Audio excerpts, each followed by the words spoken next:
करवा चौथ व्रत कथा बहुत समय पहले की बात है। एक साहूकार के 7 बेटे और उनकी एक बहन करवा थी। सभी सातों भाई अपनी बहन से बहुत प्यार करते थे, यहां तक कि वे पहले उसे खाना खिलाते और बाद में स्वयं खाते थे। एक बार उनकी बहन ससुराल से मायके आई हुई थी। शाम को भाई जब अपना व्यापार व्यवसाय बंद कर घर आए तो देखा उनकी बहन बहुत व्याकुल थी।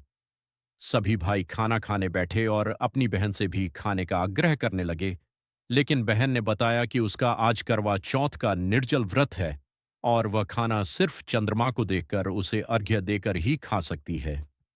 चूंकि चंद्रमा अभी तक नहीं निकला है, इसलिए वह भूख प्यास से व्याकुल हो उठी है। सबसे छोटे भाई को अपनी बहन की हालत देखी नहीं जाती और वह दूर पीपल के पेडिडीच पर एक दीपक जलाकर चलने की ओट में रख देता है। दूर से देखने पर वह ऐसा प्रतीत होता है कि जैसे चतुर्थी का चांद उदित हो रहा हो। इसके बाद भाई अपनी बहन को बताता है कि चांद निकल आया है, तुम उसे अर्घ्य देने के बाद भोजन कर सकती हो। बहन खुशी के मारे सीढ़ियों पर चढ़कर चांद को देखती है, उसे अर्घ्य देकर खाना खाने बैठ जाती है। वह पहला टुकड़ा मुंह में डालती है तो उसे छींक आ जाती है। दूसरा टुकड़ा डालती है तो उसमें बाल निकल आता है, और जैसे ही तीसरा टुकड़ा मुंह में डालने की कोशिश करती है तो उसके पति की मृत्यु का समाचार उसे मिलता है। वह बौखला जाती है। उसकी भाभी उसे सच्चाई से अवगत कराती है कि उसके साथ ऐसा क्यों हुआ। करवा चौथ का व्रत गलत तरीके से टूटने के कारण देवता उससे नाराज हो गए हैं और उन्होंने ऐसा किया है। सच्चाई जानने के बाद करवा निश्चय करती है कि वह अपने पति का अंतिम संस्कार नहीं होने देगी और अपने सतीत्व से उन्हें पुनर्जीवन दिलाकर रहेगी। वह पूरे 1 साल तक अपने पति के शव के पास बैठी रहती है, उसकी देखभाल करती है। उसके ऊपर उगने वाली सुईनुमा घास को वह एकत्रित करती जाती है।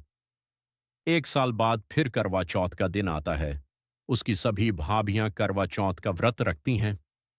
जब भाभियां उसे आशीर्वाद लेने आती हैं तो वह प्रत्येक भाभी से यम सुई ले लो, पिए सुई दे दो, मुझे भी अपनी जैसी सुहागिन बना दो, ऐसा आग्रह करती है।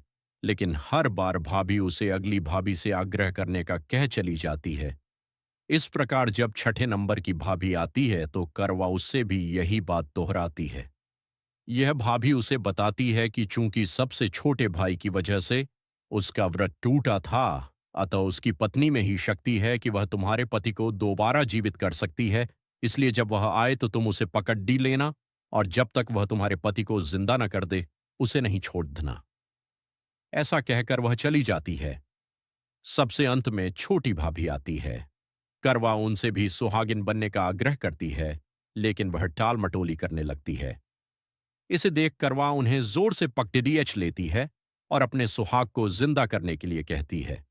भाभी उससे छुद्धाने के लिए नोचती है, खसोटती है, लेकिन करवा नहीं छोड़ देती है। अंत में उसकी तपस्या को देख भाभी पसीज जाती है और अपनी छोटी अंगुली को चीरकर उसमें से अमृत उसके पति के मुंह में डाल देती है। करवा का पति तुरंत श्री गणेश श्री कहता हुआ उठ बैठता है। इस प्रकार प्रभु कृपा से उसकी छोटी भाभी के माध्यम से करवा को अपना सुहाग वापस मिल जाता है। श्री गणेश मां गौरी, जिस प्रकार करवा को चिर सुहागन का वरदान आपसे मिला है, वैसा